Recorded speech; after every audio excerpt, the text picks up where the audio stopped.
നിയമസഭാ തെരഞ്ഞെടുപ്പുമായി ബന്ധപ്പെട്ട് നിർണായകമായ ഒരു യോഗത്തിൽ പങ്കെടുക്കുന്നതിനാണ് അദ്ദേഹം ഇപ്പോൾ MN സ്മാരകത്തിൽ എത്തിച്ചേർന്നിരിക്കുന്നത്. CPI സംസ്ഥാന സെക്രട്ടറിയും പറയുന്നു 100-110 സീറ്റ് 100 മുതൽ 110 സീറ്റ് വരെ എന്ന ഇടതു മുന്നണിയുടെ മുഖ്യമന്ത്രിയുടെ ഇന്നലത്തെ ഒരു ടാർഗറ്റ് അത് അച്ചീവ് ചെയ്യാൻ കഴിയുന്ന നേടാൻ കഴിയുന്നു തന്നെയെന്ന് CPI സംസ്ഥാന സെക്രട്ടറിയും വ്യക്തമാക്കുകയാണ്. വലിയ ആത്മവിശ്വാസത്തിലൂടെ ഇടതുമുന്നണി മുന്നോട്ട് പോകുമെന്നാണ് അദ്ദേഹവും പറയുന്നത്. അതായത് ഇടതുമുന്നണിക്ക് തദ്ദേശ തെരഞ്ഞെടുപ്പ് ഒരു തിരിച്ചടി തന്നെയായിരുന്നു, ഒരു ഞെട്ടിക്കുന്ന വിധി തന്നെയായിരുന്നു തദ്ദേശ തെരഞ്ഞെടുപ്പിൽ ഉണ്ടായത്. പക്ഷേ അത് മറികടക്കാനുള്ള തീവ്ര ശ്രമത്തിലാണ് ഇടതുമുന്നണി. മുഖ്യമന്ത്രി ഇന്നലെ വിളിച്ച 3.5 മണിക്കൂർ നീണ്ട മന്ത്രിമാരുടെ യോഗം അതിന്റെ തുടക്കമായിരുന്നു. ഇപ്പോൾ CPIയുടെ സംസ്ഥാന സെക്രട്ടറിയും അതേ നിലപാട് ആവർത്തിക്കുന്നു. അതിലേക്ക് എത്താൻ CPI കഴിയുമെന്ന് തന്നെ CPIയുടെ സംസ്ഥാന സെക്രട്ടറിയും വ്യക്തമാക്കുന്നു. വളരെ പ്രധാനപ്പെട്ടത് വികസനം ജനങ്ങളിലേക്ക് എത്തിക്കാൻ കഴിയാതെ പോയി എന്ന വലിയ സ്വയം വിമർശനമാണ് ഇന്നത്തെ യോഗത്തിൽ ഉണ്ടായത്. അത് മറികടക്കാനുള്ള ശ്രമങ്ങളിലാണ് വേണമെന്ന് മുഖ്യമന്ത്രി നിർദ്ദേശിച്ചത്. വികസന കാര്യങ്ങൾ ജനങ്ങളിലേക്ക് എത്താൻ സർക്കാർ ഒരുപാട് നല്ല കാര്യങ്ങൾ ചെയ്തിട്ടും എന്തുകൊണ്ട് തിരിച്ചടി നേരിട്ടു എന്ന ചോദ്യമാണ് CPM-ഉം CPI-യും ഒക്കെ ചോദിക്കുന്നത്. അതിലൊരു കാരണമായി ഇപ്പോൾ മന്ത്രിസഭാ യോഗം തന്നെ കണ്ടെത്തുന്നത് വികസന നേട്ടങ്ങൾ, സർക്കാരിന്റെ ക്ഷേമ പ്രഖ്യാപനങ്ങൾ ജനങ്ങളിലേക്ക് കാര്യമായി എത്തിക്കാൻ കഴിയാതെ പോയി. സർക്കാരിന്റെ സോഷ്യൽ മീഡിയ സംവിധാനങ്ങൾ അല്ലെങ്കിൽ സാമൂഹ്യ മാധ്യമ സംവിധാനങ്ങൾ, പ്രത്യേകിച്ചും PR ഉൾപ്പെടെ സംവിധാനങ്ങൾക്ക് അതിൽ പോരായ്മയുണ്ടായി. അത് തിരുത്താൻ സാമൂഹ്യ മാധ്യമ ഇടപെടൽ കൂടി ശക്തമാക്കാനാണ് ഇന്നലെ മുഖ്യമന്ത്രി നിർദ്ദേശം നൽകിയത്. തെരഞ്ഞെടുപ്പ് പ്രചരണത്തിന് എല്ലാ മാർഗങ്ങളും, അത് സാങ്കേതിക വിദ്യയുടെ എല്ലാ സാധ്യതകളും പ്രയോജനപ്പെടുത്താൻ, ആർട്ടിഫിഷ്യൽ ഇന്റലിജൻസ് അടക്കമുള്ള സാധ്യതകൾ പ്രയോജനപ്പെടുത്താൻ നിർദ്ദേശം നൽകിയിട്ടുണ്ട്. സോഷ്യൽ എഞ്ചിനീയറിംഗ് പലപ്പോഴും ഇടതുമുന്നണി കാര്യമായി പരീക്ഷിച്ച് വിജയിച്ച കാര്യമാണ്. സോഷ്യൽ എഞ്ചിനീയറിംഗ് സാമുദായിക സംഘടനകളെ, സാമുദായിക വിഭാഗങ്ങളെ ചേർത്ത് നിർത്തിക്കൊണ്ടുള്ള നീക്കം, അവിടെ ചില പരാജയം നേരത്തെ ഉണ്ടായിരുന്നു. അത് മറികടക്കാനുള്ള ശ്രമങ്ങൾ കൂടി ഉണ്ടാകും. ഏതായാലും അതുകൂടി കണ്ടുകൊണ്ടുള്ള ഇപ്പോൾ ഇന്നലെ യോഗത്തിൽ പങ്കെടുത്ത മന്ത്രി K രാജൻ അടക്കമുള്ള 110 സീറ്റ് ടാർഗറ്റ് മുന്നോട്ട് പോവുകയാണ്. അതിനുള്ള ആത്മവിശ്വാസം എങ്ങനെയാണ് സർക്കാരിന് കടുത്ത ആത്മവിശ്വാസം തന്നെയാണ് എല്ലാ കാര്യത്തിലും ഉള്ളത്. ഒരു പേടിയും ഒരു കാര്യത്തിലുമില്ല. ഒരു പേടിയും ഒരു കാര്യത്തിലുമില്ല. ഗവൺമെന്റുമായി ബന്ധപ്പെട്ട കാര്യങ്ങളിൽ ഏറ്റവും കൃത്യതയോടെയും വ്യക്തതയോടും കൂടി തന്നെയാണ് പോകുന്നത്. ജനങ്ങൾക്കിടയിലേക്ക് ആ വികസന പ്രവർത്തനത്തിന്റെ വിശദാംശങ്ങൾ ആ വിധത്തിൽ തന്നെ എത്തിക്കാൻ സാധ്യമാകുന്നുണ്ട്. അത് കുറച്ചുകൂടി ഗൗരവമായ കാര്യങ്ങൾ എത്തിക്കും. ഒരു പ്രതിസന്ധിയും പേടിയും ഞങ്ങൾക്കില്ല. ഞങ്ങൾ പേടിച്ചിട്ടേ ഇല്ല എന്നെല്ലാവരോടും പറഞ്ഞേക്കും. അതാണ് ഞാൻ പറഞ്ഞത്, ഞങ്ങൾ പേടിച്ചിട്ടേ ഇല്ല എന്നെല്ലാവരോടും പറഞ്ഞേക്കും. ഒരു കുഴപ്പമില്ല. അതാണ് മന്ത്രി K രാജന്റെ പ്രതികരണം. ഞങ്ങൾ പേടിച്ചിട്ടേയില്ല, 110 സീറ്റ് എന്നുള്ളത് നേടാൻ കഴിയുന്ന ടാർഗറ്റ് തന്നെയെന്ന് അദ്ദേഹവും പറയുന്നു. 3.5 മണിക്കൂർ നീണ്ട മുഖ്യമന്ത്രി വിളിച്ച യോഗത്തിൽ ഇന്നലെ K രാജൻ ഉൾപ്പെടെയുള്ള മന്ത്രിമാർ പങ്കെടുത്തിരുന്നു. ആ യോഗത്തിന് ശേഷം ഒരു പുതിയ ഉണർവ് ഉണ്ടാകുന്ന തരത്തിലാണ് ഇപ്പോൾ നേതാക്കളുടെ പ്രതികരണം വരുന്നത്. നേരത്തെ മന്ത്രി മുഹമ്മദ് റിയാസിന്റെ പ്രതികരണം വന്നിരുന്നു. CPI സംസ്ഥാന സെക്രട്ടറിയുടെ പ്രതികരണം നമ്മൾ ഇപ്പോൾ കേട്ടതാണ്.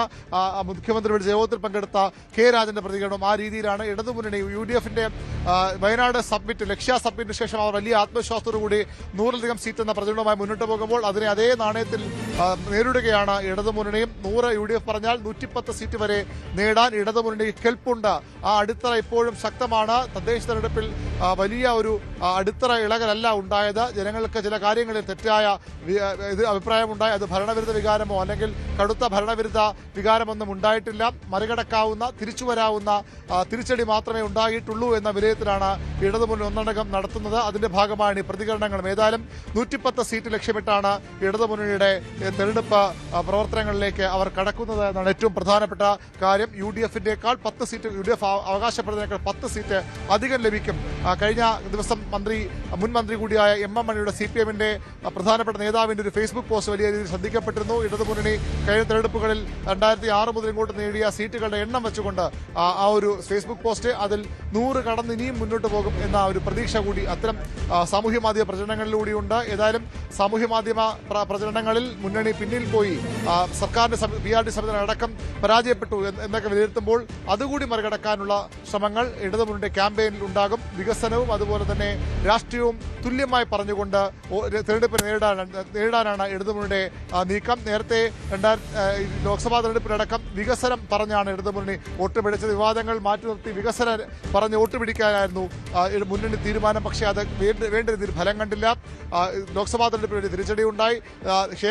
ക്ഷേമം പറഞ്ഞ് വോട്ട് പിടിക്കാനിറങ്ങിയ തദ്ദേശ തെരഞ്ഞെടുപ്പിലും തിരിച്ചടി ഉണ്ടായി. ഇപ്പോൾ വികസനവും ക്ഷേമവും അതിനൊപ്പം തന്നെ രാഷ്ട്രീയവും പറഞ്ഞ് മുന്നോട്ട് പോകാനാണ് ഇടതുമുന്നണിയുടെ തീരുമാനം. മുഖ്യമന്ത്രി പിണറായി വിജയൻ മന്ത്രിസഭാ യോഗത്തിൽ മന്ത്രിമാരോട് തന്നെ പറഞ്ഞത് നിങ്ങൾ രാഷ്ട്രീയം പറയണം, നിങ്ങൾ ഭരണപരമായ കാര്യങ്ങൾ മാത്രമല്ല പ്രതികരിക്കേണ്ടത്, രാഷ്ട്രീയം പറയണമെന്ന മന്ത്രിമാർക്ക് കർശന നിർദ്ദേശം നൽകിയിരുന്നു.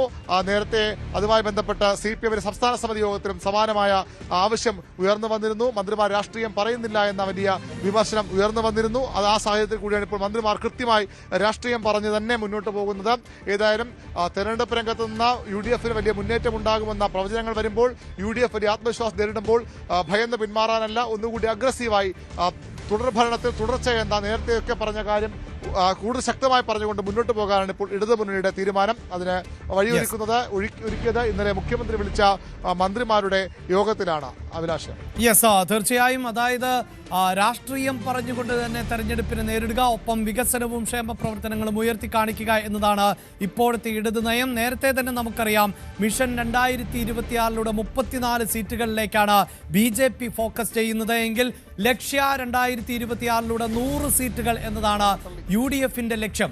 അതിനും ഒരു പടി മുകളിൽ 110 സീറ്റുകളുമായി മിഷൻ പിണറായി 3.0യിലേക്ക് ഇടതുപക്ഷവും കടക്കുമ്പോൾ അക്ഷരാർത്ഥത്തിൽ രാഷ്ട്രീയ കേരളം ചൂടുപിടിക്കുമെന്നതിൽ ഒരു തർക്കവുമില്ല. അവിടെ എടുത്തു പറയേണ്ടത് ഇതാ 2 ബജറ്റുകൾ നമുക്ക് മുന്നിലേക്ക് എത്തുന്ന സാഹചര്യമുണ്ട്. ഫെബ്രുവരി 1 ഞായറാഴ്ചയാണ്. പക്ഷേ ഞായറാഴ്ച തന്നെ കേന്ദ്ര ബജറ്റ് അവതരിപ്പിക്കപ്പെടും എന്നാണ് നമുക്ക് പ്രതീക്ഷിക്കേണ്ടത്. പിണറായി വിജയൻ സർക്കാരിന്റെ അവസാനത്തെ ബജറ്റിനുള്ള തയ്യാറെടുപ്പുകളും ഉണ്ട് എന്നതുകൊണ്ട് തന്നെ വരാൻ പോകുന്ന ബജറ്റ് ഇതിൽ നിർണായകമാകാൻ സാധ്യതയുണ്ട്. ബജറ്റിൽ ജനപ്രിയ പ്രഖ്യാപനങ്ങൾ നിറഞ്ഞാൽ അത്ഭുതപ്പെടേണ്ടതില്ല. അടുത്ത തെരഞ്ഞെടുപ്പിനെ കൂടി മുന്നിൽ കണ്ടുകൊണ്ട് ക്ഷേമ പെൻഷനുകൾ വർദ്ധിപ്പിക്കുവാനുള്ള സാധ്യതയും തള്ളിക്കളയാനാകില്ല. പ്രത്യേകിച്ച് കഴിഞ്ഞ തദ്ദേശ തെരഞ്ഞെടുപ്പിന് തൊട്ടു മുമ്പായിരുന്നു ക്ഷേമ പെൻഷൻ എന്നത് 1600 രൂപയിൽ നിന്ന് 2000 രൂപയാക്കി ഉയർത്തിയത്. LDFന്റെ തെരഞ്ഞെടുപ്പ് പത്രികയിലടക്കം 2500 രൂപയോളം ഈ ക്ഷേമ പെൻഷനുകൾ ഉയർത്തുമെന്ന വാഗ്ദാനം ഉണ്ടായിരുന്നു.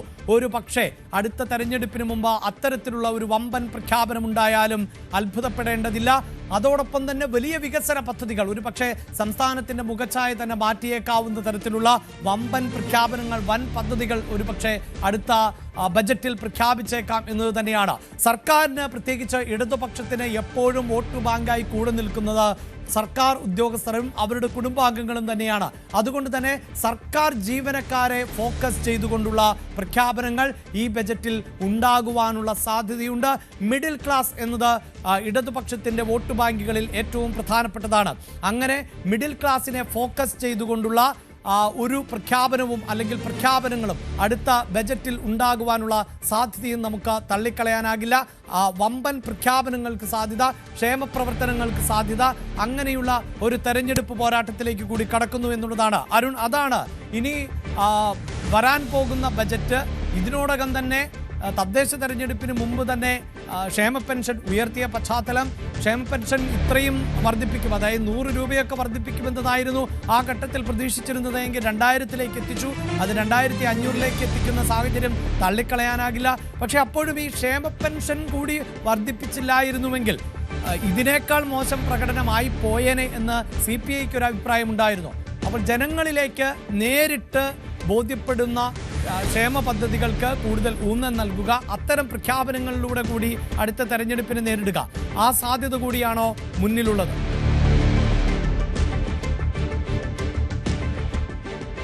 തീർച്ചയായിട്ടും വികസനവും കരുതലുമായിരുന്നു ഇടതുമുന്നണിയുടെ കഴിഞ്ഞ തെരഞ്ഞെടുപ്പിലെ 2020 തെരഞ്ഞെടുപ്പിലെ പ്രധാനപ്പെട്ട മുദ്രാവാക്യം. ഇപ്പോൾ അതിൽ വികസനത്തിനൊപ്പം ക്ഷേമം ശക്തമായി തന്നെ മുന്നോട്ട് കൊണ്ടുപോകാനാണ് തീരുമാനം. തദ്ദേശ തെരഞ്ഞെടുപ്പ് തിരിച്ചടി ഉണ്ടായെന്ന് പറയുമ്പോഴും ഭരണവിരുദ്ധ വികാരമൊക്കെ ഇല്ലെന്ന് പറയുമ്പോഴും ഭരണവിരുദ്ധ വികാരം ഉണ്ടെങ്കിൽ പോലും അതിനെ തടഞ്ഞു നിർത്തിയത്, ഒരു പരിധി വരെ പിടിച്ചു നിർത്തിയത്, ഈ തിരിച്ചടി ഇത്ര മാത്രമാക്കി ചുരുക്കിയത്, അത് ഈ ക്ഷേമ പ്രഖ്യാപനങ്ങൾ തന്നെയെന്ന് ഇടതുമുന്നണി വിശ്വസിക്കുന്നുണ്ട്, സർക്കാർ വിശ്വസിക്കുന്നുണ്ട്. അതുകൊണ്ട് തന്നെയാണ് ക്ഷേമത്തിൽ വിട്ടൊരു കളിക്കുമില്ല. ഈ വികസനം പറയുമ്പോഴും രാഷ്ട്രീയം പറയുമ്പോഴും ക്ഷേമ വാഗ്ദാനങ്ങളിൽ നിന്ന്, ക്ഷേമ പ്രഖ്യാപനങ്ങളിൽ നിന്ന് പിന്നോട്ട് പോകില്ല. ഒരു ക്യാമ്പയിൻ ഇടതുമുന്നണി തുടങ്ങാൻ പോകുന്നത് ഈ ഇടതുമുന്നണി സർക്കാർ വന്നില്ലെങ്കിൽ എന്താണ് സംഭവിക്കാൻ പോകുന്നത്, എന്തായിരുന്നു ക്ഷേമ പെൻഷനുമായി ബന്ധപ്പെട്ട് നേരത്തെ സംസ്ഥാനത്തിന്റെ സ്ഥിതി, സ്കൂളുകളുടെ കാര്യം, വികസന കാര്യം, റോഡുകളുടെ കാര്യം ഒക്കെ ഇടതുമുന്നണി അല്ലാത്തൊരു കാലത്ത് UDF സർക്കാരിന്റെ കാലത്ത് എന്തായിരുന്നു സ്ഥിതി എന്ന രീതിയിലൊരു ക്യാമ്പയിൻ ഇടതുമുന്നണി ഇതിനകം തുടങ്ങി വച്ചിട്ടുണ്ട്. അത് കൂടുതൽ വ്യാപകമാക്കും. അതുകൊണ്ട് തന്നെ ക്ഷേമ പ്രഖ്യാപനങ്ങൾ ശക്തമായി തന്നെ കൂടുതൽ കൊണ്ടുവരാൻ സാധ്യതയുണ്ട്.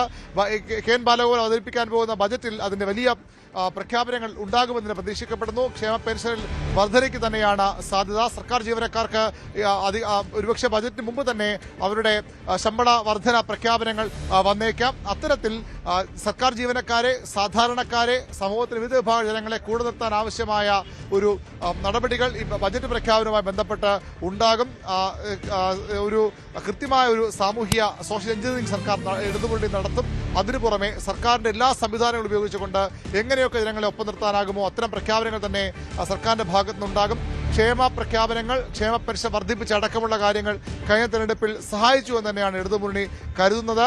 അത് ഇനിയും കൂടുതൽ ശക്തമായി നൽകാൻ തന്നെയാകും തീരുമാനങ്ങൾ ഉണ്ടാകുക. അഭിലാഷ്, 2026 നിയമസഭാ തെരഞ്ഞെടുപ്പിനെ നേരിടാൻ ഇടതുമുന്നണിയും മാസ്റ്റർ പ്ലാൻ തയ്യാറാക്കിയിരിക്കുന്നു. 110 സീറ്റുകൾ ലക്ഷ്യം വെച്ചുകൊണ്ടാണ് ഇടതുമുന്നണി പോരാട്ടത്തിനിറങ്ങുന്നത്. അവിടെ രാഷ്ട്രീയം പറയുക എന്നത് മാത്രമല്ല, വികസനവും ജനക്ഷേമ പ്രവർത്തനങ്ങളും കൂടുതൽ ജനങ്ങളിലേക്ക് എത്തിച്ചുകൊണ്ട് ഈ തെരഞ്ഞെടുപ്പിനെ നേരിടാൻ ആണ് ഇടതുമുന്നണി തയ്യാറെടുക്കുന്നത്.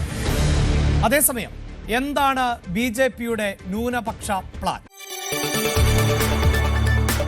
കൂടുതൽ വാർത്തകൾക്ക് News 18 Keralam YouTube channel subscribe ചെയ്യുക.